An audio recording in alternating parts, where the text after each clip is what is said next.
তার ভালো লাগে না, বাগানের মধ্যে শুয়ে থাকি। ওরে কি শীত তাপ আসতেছে, আরে এত গরম লাগতেছে কা শীতের মধ্যে? আমার এত বার ভাল লাগে কা দেখি তো। আরে এত পাতা আসলো আনতে, আরে এত পাতা কিরা দিল রে? এত পাতা করে কাউরেই তো দেখি নে, কাউরেই তো খুঁজে পাচ্ছি রে, কেউ তো নাই। যে শীত পড়ছে, শীতের মধ্যে বাগানের মধ্যে টান টান হয়ে শুয়ে রয়েছে, কি বাতাস লাগতেছে রে, এত সুন্দর বাতাস। এই বাতাসেই শীতই গাও খড় করে কাঁপে। না, পাতা দিল কিটা আমার, আমার পাতা দিবি কিটা? যাতে কেউ নাই, এই বাগানে তো কেউ নাই, ফাঁকা বাগান। এ বাগানে কেউরেই তো দেখতেছি না। যাই গে, বলদ আমি অনেকেই দেখছি, কিন্তু আজকে যে বলদটা পাইছে দেখি শীতের ভিতর টান টান হয়ে শুয়ে রয়েছে, আমার গানও গাচ্ছে দিচ্ছি অনেক পাতা মাতা দিয়ে। আরে ভাই, এবার এই জায়গা কি কাউরে দেখছেন? জহি পাচ্ছে না না না, আমি তোকে কোন দি ভাই?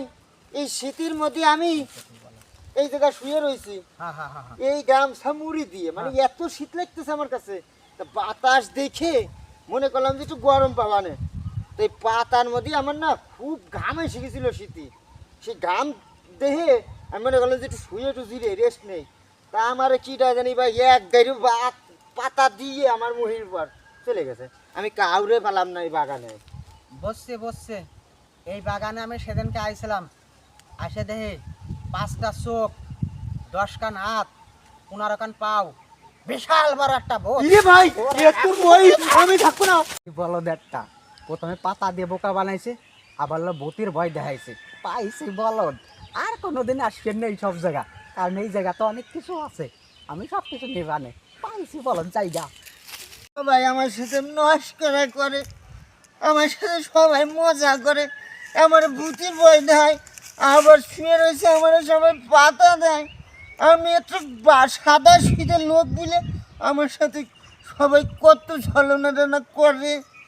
আমি এত বলদ ওই শিখা উপরওয়ালা আমার কে এত বলদ বানাইলো।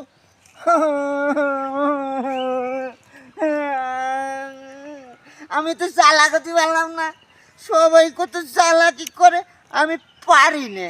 আমার মনটা সরল সুজা, তো আমি কারোর সাথে বিছুন করতে পারি না। আমি একটা সরল সুজা মানুষ বলে সবাই আমার সাথে গেলে মজা করে করুক গে, উগার মজা নিয়ে ওরা থাকে, আমি যাই, আমার কাম আছে। আমাদের এই বিনোদনমূলক ভিডিওটি যদি আপনাদের ভালো লাগে তাহলে অবশ্যই আমাদেরকে উৎসাহ দেবেন, যাতে আমরা আরও ভালো কিছু কন্টেন্ট তৈরি করতে পারি, যাতে আপনাদের মনে একটু সবাইকেই আনন্দ দিতে পারি। সবাই ভালো থাকবেন, সুস্থ থাকবেন, আমার জন্য একটু আশীর্বাদ করবেন, আমি যেন একসময় আপনাদের কাছে পৌঁছাতে পারি।